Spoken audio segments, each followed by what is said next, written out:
Hi everyone, అందరికీ నమస్కారం. Welcome back to our YouTube channel. మీరు చూస్తున్నారు మాస్టర్ టీవీ. నేను మీ విజయ్ కుమార్.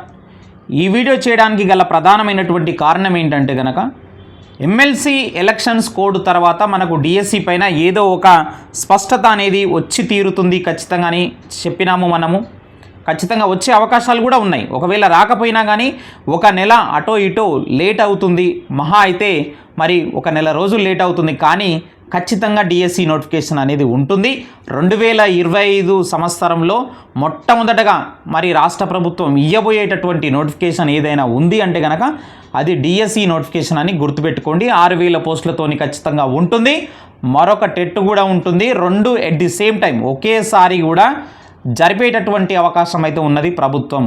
కాబట్టి చాలామంది అభ్యర్థులు మరి ఏం చేస్తున్నారంటే ఇప్పుడంతలా డిఎస్సినే ఉండదు, ఇక చదవడం వేస్ట్ అన్నట్లుగా మీ యొక్క ప్రిపరేషన్ అనేది పక్కన పెట్టడం జరిగింది. కాన్ఫిడెన్స్ ఉండాలి, కానీ ఓవర్ కాన్ఫిడెన్స్ పెట్టుకుంటే కనుక మళ్ళీ మీరు ఈసారి కూడా డిఎస్సిలో ఉద్యోగం మిస్ అయ్యి మరొక డిఎస్సి కోసం ఎదురు చూడాల్సి ఉంటుంది. అప్పటి వరకు మరి ఇంకో డిఎస్సి కోసం ఎదురు చూడాలంటే ఏజ్ బారైపోతారు. ఇప్పటికే ఏజ్ బారైపోయింది. పెళ్లి కాని ప్రసాదులు ఎంతోమంది ఉన్నారు.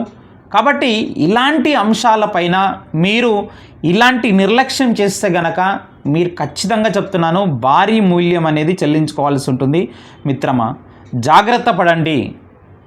ఎందుకంటే ఎస్ఏ సోషల్కి సంబంధించి ప్రత్యేకంగా మనం మాట్లాడాలంటే కనుక కొన్ని జిల్లాల్లో చూస్తే కనుక ఆ జిల్లా వాళ్ళకి డిఎస్సి కాదు నాన్న, డిఎస్సి ఎగ్జామ్ కాదు ఇది, మరి ఒక సివిల్స్ లాంటి పరీక్ష అని చెప్పవచ్చు. అంటే పోటీ చూస్తే అక్కడ చుక్కలే కనిపిస్తాయి. కాబట్టి ఎంత కష్టపడితే మరి అన్ని మార్కులు సాధించాలి, ఎంత కఠోరమైనటువంటి శ్రమ అనేది మనం చెయ్యాలి.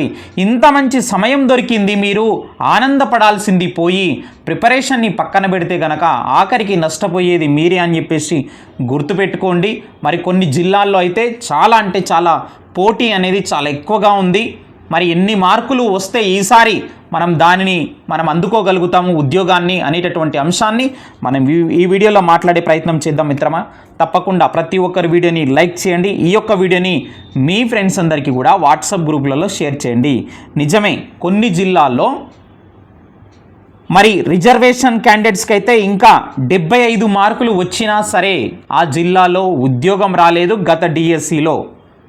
మీరు కావాలంటే జనరల్ ర్యాంకింగ్ లిస్ట్ అనేది మన యొక్క టెలిగ్రామ్ గ్రూప్లో ఇస్తాను, సెలక్షన్ లిస్ట్ కూడా ఇస్తాను, ఒకసారి గమనించండి. మీరు మరి 100కి 75 మార్కులు వచ్చినా కానీ డిఎస్సి జాబ్ రాలేదంటే మరి ఇంకా ఎన్ని మార్కులు సాధించాలి సార్?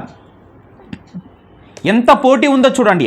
ఇదే 75 మార్కులకి వేరే జిల్లాల్లో ఏ విధంగా ఉందంటే ఓపెన్లో రాసినా కానీ వీళ్ళకు ఉద్యోగం వచ్చేదండి.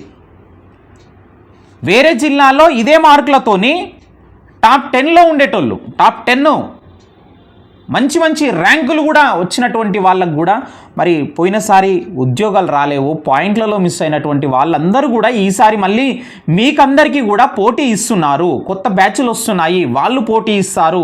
మరి దగ్గరికి వచ్చి మిస్ అయినటువంటి పోటీ పడేటటువంటి వాళ్ళు కూడా ఉన్నారు. మరి వీళ్ళందరి మధ్యలో నీ ప్రిపరేషన్ ఎక్కడ ఉన్నది, నీ స్థానం ఎక్కడ ఉన్నది, నువ్వు ఎంత మెరుగ్గా చదవాల్సినటువంటి అవసరం ఉన్నది అనేటటువంటి దాన్ని మీరు ఖచ్చితంగా ఇక్కడ గమనించాలి. మరి ఏ జిల్లాలో మరి ఇలాంటి తీవ్రమైనటువంటి పోటీ ఉన్నది ఏంటి అనేటటువంటి అంశాన్ని అయితే చూద్దాం. మరి అంశంలోకి వెళ్ళే ముందు చూసినట్లయితే మన యొక్క మాస్టర్ టీవీ ఎడ్యుకేషన్ యాప్ని ప్రతి ఒక్కరు డౌన్లోడ్ చేసుకోండి మిత్రమా. ప్రతిరోజు మీకు టెస్ట్ సిరీస్ అనేది మన యొక్క యాప్లో ప్రతిరోజు ఆన్లైన్ టెస్టులు అనేవి ఇస్తున్నాము. రెగ్యులర్గా రాసేటటువంటి ప్రయత్నం చేయండి. అదేవిధంగా మరి మన యొక్క అభ్యర్థులందరి కోసం, ఎస్ఏ సోషల్ వాళ్ళ కోసం మరి చాప్టర్ వైజ్గా క్విక్ రివిజన్ పాయింట్స్ అనేవి తీసుకురావడం జరిగింది స్టడీ మెటీరియల్ రూపంలో. ఇవి మీరు డౌన్లోడ్ చేసుకొని ప్రింట్ తీసుకోవచ్చు. 150 రూపాయలకే మన యొక్క యాప్లో అందిస్తున్నాము. 6th క్లాస్ నుంచి 10th క్లాస్ వరకు ప్రతి చాప్టర్లో ఇంపార్టెంట్ అయినటువంటి పాయింట్స్ ఏమున్నాయో హైలైట్ చేయడం జరిగింది. ఇది టెక్స్ట్ బుక్ ఒకసారి చదివిన తర్వాత మీరు అది చదువుకుంటే కనుక మీరు ఎప్పటికీ మర్చిపోరు.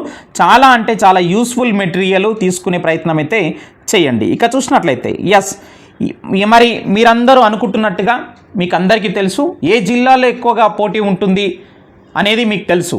నల్గొండ జిల్లా గురించి ఈరోజు మనం మాట్లాడబోతున్నాం. నల్గొండ జిల్లాలో చూడండి, ఇది జనరల్ ర్యాంకింగ్ లిస్ట్ అండి. మనకు ఎస్ఏ సోషల్లో ఏ విధంగా మనకు పోటీ ఉంది అనే దానిపైన మనం మాట్లాడదాం. ఇక్కడి నుంచి మనకు ఎస్ఏ సోషల్ స్టార్ట్ కావడం జరిగింది.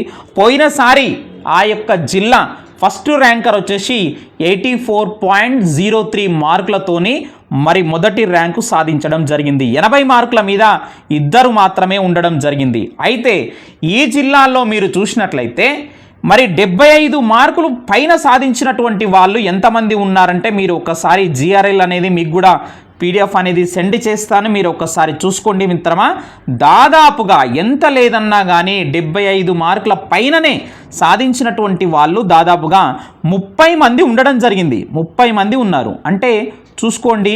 ఒక జిల్లాలో పోయినసారి మనకు నల్గొండ జిల్లాలో ఎస్ఏ సోషల్కి సంబంధించి 32 పోస్టులు ఏమి ఉండే అండి, 32 పోస్టులు ఏమో ఉండే. ఈసారి ఎన్ని పోస్టులు ఉంటాయంటే ఈ జిల్లాలో 25 వరకు మరి ఎస్ఏ సోషల్ పోస్టులు ఉండేటటువంటి అవకాశం అయితే కనిపిస్తుంది.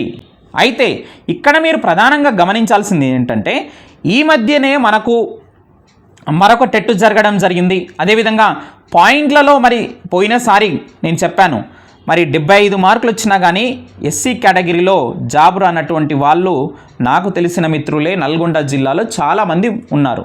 వాళ్ళ దగ్గరికి వచ్చి ఆగిపోయింది. మరి వాళ్ళందరూ కూడా మళ్ళీ మొన్న టెట్టులో చాలామంది మంచి స్కోరు పెంచుకోవడం జరిగింది. వాళ్ళందరూ పోటీ పడేటటువంటి అవకాశం అయితే ఉన్నది. ఈసారి మరి ఖచ్చితంగా మనకు 25 పోస్టులు ఈ జిల్లాలో ఉంటాయని చెప్పేసి అనుకుంటున్నాం. అయితే మరి ఏం చెప్తున్నారు సార్ ఇంతకీ ఈ వీడియో ద్వారా మీరు అంటే కనుక ఈ జిల్లా వాళ్ళు ఎంత లేదన్నా కానీ 75 మార్కులు అంటే 100కి 75 మార్కులు సాధిస్తే కానీ టెట్టు డిఎస్సి కలిపి 75 మార్కులు సాధిస్తే కానీ మీకు ఈ జిల్లాలో ఉద్యోగం వచ్చేటటువంటి అవకాశం దాదాపుగా లేనట్లే అని చెప్పేసి మీరు గుర్తుపెట్టుకోవాలి. అది ఏ కేటగిరీ అయినా సరే, బహుశా బీసీ బి అలాంటి కేటగిరీలో ఒకవేళ పోటీ అనేది తక్కువ ఉండొచ్చు, కానీ మిగతా కేటగిరీలో మాత్రం దాదాపుగా 75 మార్కుల పైన వస్తేనే మీరు ఈ జిల్లాలో మరి ఎస్ఏ స్కూల్ అసిస్టెంట్ జాబ్ సాధించేటటువంటి అవకాశం అయితే ఉన్నది అనేటటువంటి అంశాన్ని మీరు గుర్తుపెట్టుకోవాలి. అది కూడా పర్టికులర్గా సోషల్ సబ్జెక్టులో చెప్తున్నాను నేను. కాబట్టి మిత్రమా, సో ఇలాంటి పోటీ ఉన్నప్పుడు, ఇంత తీవ్రమైనటువంటి పోటీ ఉన్నప్పుడు సో మీ యొక్క ప్రిపరేషన్ మీరు పక్కన పెడితే మీరు ఏ విధంగా సాధిస్తారు గమనించండి. చాలామంది మరి ఈ జిల్లా వాళ్ళకైతే ఇది డిఎస్సి ఎగ్జామ్ కాదు, సో ఇక్కడ ఒక సివిల్స్ లాంటి పోటీ అనేది నెలకొని ఉన్నది గమనించండి. సో టెట్ అనేది ఒక ప్రిలిమ్స్ ఎగ్జామ్ అనుకుంటే కనుక డిఎస్సి అనేది మీకు ఒక మరి సివిల్స్ మెయిన్స్ ఎగ్జామ్ లాగా ఉండబోతుంది మిత్రమా. సో మరి మెయిన్స్కు ప్రిపేర్ అయ్యేటప్పుడు నువ్వు ఎంత బాగా చదవాలి, ఎంత బాగా హార్డ్ వర్క్ చేయాలి అనేటటువంటి దానిపైన నువ్వు దృష్టి పెట్టు. ఇక్కడ గనక నువ్వు ఇప్పుడు గనక వదిలేసినా కానీ నీ జాబ్ అనేది తీసుకుపోయి వేరే వాడి చేతిలో పెట్టినట్లే. కాబట్టి సో ఎలాంటి నిర్లక్ష్యం చేయకండి. సమయాన్ని వృధా చేసుకుంటే గనక మిమ్మల్ని మీరు మోసం చేసుకున్నటువంటి వాళ్ళు అవుతారు. ప్రతిరోజు మీరు ఖచ్చితంగా పోటీలో ఉండాల్సిందే. పోటీ నుంచి తప్పుకుంటే మాత్రం మీరు ఉద్యోగాన్ని మరి వదులుకున్న వాళ్ళు అవుతారు. ఇది గమనించండి. సో రేపటి నుంచి ఆన్లైన్ క్లాసెస్ యూట్యూబ్లో నేను స్టార్ట్ చేస్తాను. సో ఎంతమంది ఇంట్రెస్ట్ ఉన్నారో కింద కామెంట్ తెలియజేయండి. మరి సోషల్ సబ్జెక్టుకు సంబంధించి పిఐఈ క్లాసులు కూడా అన్ని రెగ్యులర్గా ఇచ్చేటటువంటి ప్రయత్నం అయితే చేద్దాం. సో మరి ఇది ఫ్రెండ్స్. సో ఖచ్చితంగా మరి మీ యొక్క ప్రిపరేషన్ కంటిన్యూ చేస్తారని చెప్పేసి అనుకుంటున్నాను. మనకు ఎమ్మెల్సీ ఎన్నికల కోడ్ తర్వాత ఖచ్చితంగా డిఎస్సి పైన మనకు ఏదో ఒక క్లారిటీ అయితే వస్తుంది. సో అప్పటి వరకు మనం ఎదురు చూడాల్సిందే. Thank you very much.